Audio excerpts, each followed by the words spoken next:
एक हकीम साहब, बड़े तजर्बेकार हकीम, उनका बहुत बड़ा मतब, उन्होंने अपने यहाँ 10-12 चेले भी रखे हुए हैं और हकीम साहब उनसे सफ़ूफ बनवाते हैं, माजून बनवाते हैं, कुर्स बनवाते हैं, मुख्तलिफ़ चीज़ें जो देसी दवाइयाँ होती हैं उसके मुरक्कबात बनवाते हैं। 10-12 साल काम करने के बाद हकीम साहब ने अपने चेलों से पूछा कि बच्चों, तुमने इतने दिन जो ये सब कुछ सीखा है, तो अब तुम अपना कोई काम अलग कर सकते हो? तो उन 10-12 लोगों में से एक ने कहा कि हाँ हकीम साहब, मैं अब बहुत सारी ऐसी दवाइयाँ बनानी सीख गया हूँ कि जिससे मैं अपना अलग से क्लिनिक खोल सकता हूँ, एक मतब खोल सकता हूँ। हकीम साहब ने पूछा कि 10-12 साल में आपने जो सीखा मुझे ज़रा बताओ। कहने लगा हकीम साहब, मैंने एक गोली सीखी है बनानी, और वो गोली जुल्लाब की गोली है, दस्तों की गोली बनानी सीखी है। हकीम साहब ने कहा कि बड़ा अच्छा, 10-12 साल में आपने एक सामान तो सीखा कम से कम, चलिए आपको इजाज़त है, आप एक दुकान खोल लीजिए। उस लड़के ने एक दुकान खोली, दुकान के बोर्ड पर लिखवाया कि जुमला उम्मत के, पूरी उम्मत के तमाम अमराज की दवाई यहाँ मिलती है, पूरी उम्मत के मर्ज़ों की दवाई का मतलब हर मर्ज़ की दवाई की दुकान। जब ये लिखा देखा लोगों ने बड़ा ताज्जुब किया, कहने लगे भाई बहुत बड़ा पहुंचा हुआ हकीम है कि सारी बीमारियों का इलाज सिर्फ एक ही दुकान के ऊपर, एक ही दुकान में, एक ही डॉक्टर के पास। तो गलती से एक बूढ़ा आदमी उसकी दुकान पर पहुंच गया और कहने लगा कि हकीम साहब, मेरी भैंस गुम हो गई है, मेरी भैंस गुम हो गई है और आप उसके लिए मुझे दवाई दे दो। भैंस गुम हो गई है, मुझे उसके लिए दवाई दे दो।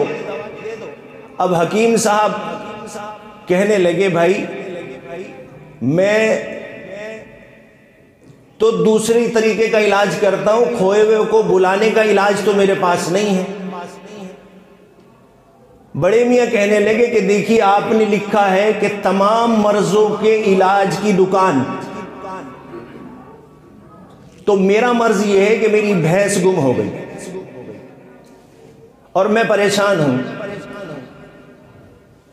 हकीम साहब ने 2 गोली उनको दी जुल्लाब की और कहने लगे कि एक रात को खा लेना और एक सुबह ले लेना।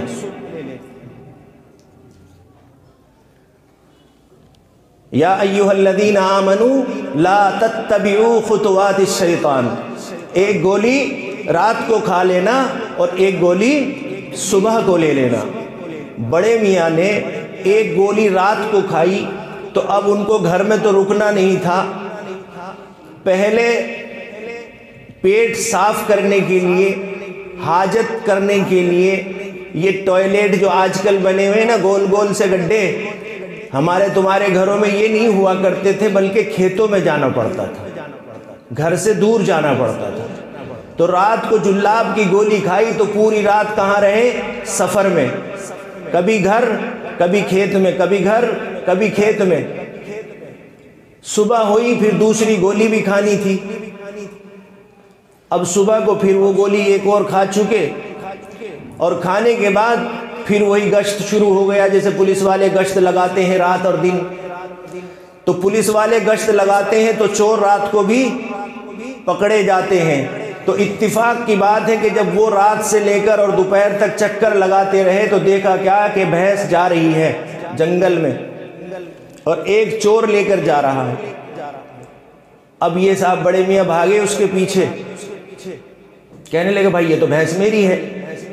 कहने लगा भाई आपकी है तो आप ले जाओ, पहले के बेचारे कुछ चोर भी इतने शरीफ हुआ करते थे। कहने लगा आपकी है तो आप ले लो भाई। अब ये बड़े मियाँ वहाँ से लेकर आ गए भैंस को, और आकर इन्होंने जो उन हकीम साहब का एडवर्टाइज़ किया, कहने लगा वाकई में ही ऐसा हकीम हमने दुनिया में नहीं देखा कि 2 गोली खिलाई और मेरी भैंस मिल गई। 2 गोली दी है और मेरी बीमारी का इलाज हो गया, और ऐसा हकीम हमने आज तक दुनिया में नहीं देखा। अब इतना शोहरा हुआ, इतना शोहरा हुआ कि चारों तरफ एडवर्टाइज हो गया। जैसे आजकल शैतान ने अपनी तमाम शैतानियत को हमारे दिलों पर मुसल्लत कर कर ये बता दिया है कि बस सब कुछ अगर है तो ये दुनिया है, इसके अलावा कुछ नहीं है, ना आखिरत है, ना अल्लाह है, ना क़यामत है, ना कब्र है, कुछ भी नहीं है। अब यही आवाज़ चंद दिन के बाद बादशाह के दरबार में आवाज़ पहुंची, तो बादशाह अपनी बीवी से बड़ा परेशान था, बीवी को अलहदा कर रखा था, बहुत साल हो गए थे बीवी अलहदा रह रही थी। अब जब बीवी को ये पता चला कि एक हकीम साहब आए हैं और हर बीमारी का इलाज है, तो ये उनकी बेगम बादशाह की हकीम साहब के पास पहुंची और कहने लगी, हकीम साहब मेरा मर्ज़ ये है कि मुझे मेरे शौहर ने इतने सालों से छोड़ रखा है, मुझे देखते नहीं है। तो हकीम साहब ने कहा अच्छा तो ठीक है, आप भी ये 2 गोली जुल्लाब की ले लीजिए। 2 गोली दस्तों की। अब बताइए कहां शौहर ने बीवी को छोड़ रखा है और कहां जुल्लाब की गोली काम आएगी। ये शैतान ने जो जुल्लाब की गोली हमें दे रखी ना, ये इसी तरीके से हमने फिट कर ली है, जैसे मैं आपको समझा रहा हूं। बेगम साहिबा 2 गोली ले आई, 1 गोली रात को, वही खाने का तरीका है, एक रात में और एक सुबह में। तो 1 गोली रात को खाई तो रात भर तो अंदर और बाहर आना जाना लगा रहा। सुबह को किसी ने खबर पहुंचा दी बादशाह के पास कि बादशाह सलामत, बेगम की हालत बहुत ज़्यादा बदतर हो रही है और ख़राब हो रही है, और पाखाना रुक नहीं रहा है, और अब हालात ऐसे लग रहे हैं कि दुनिया से चल बसने का वक्त आ गया है। बादशाह सलामत को सूझी, कहने लगे चलो जब चलने का वक्त आ रहा है चलो तो मिल ही आता हूं, चलो मिल आता हूं। अब बादशाह सलामत पहुंच गए, दूसरी गोली खाई हुई थी तो कभी बाहर और कभी अंदर, कभी अंदर कभी बाहर।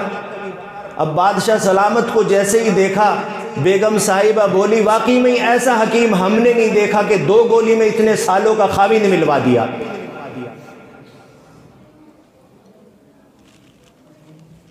इतने सालों का खाविंद खोया हुआ हमें वापस मिल गया।